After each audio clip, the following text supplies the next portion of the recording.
मला असं वाटतं की जर एखादा मुलगा मराठीत बोल सांगतोय म्हणून त्याला जर या महाराष्ट्रात माफी मागावी लागत असेल तर हे आमचं दुर्भाग्य आहे. तुम्ही आम्हाला अभिजात भाषेचा दर्जा देऊन उपयोग काय? जर आमच्या महाराष्ट्रात मराठीला जर आदर नसेल तर असा अभिजात भाषेचा दर्जा घेऊन करायचं काय आम्ही?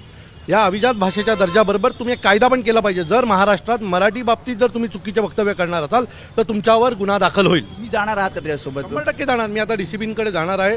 घडलेल्या घटनात याच्या विरोधात पोलीस स्टेशनच्या आतमध्ये जाऊन त्या लोकांनी घोषणाबाजी केली. एवढी हिंमत येते कुठून?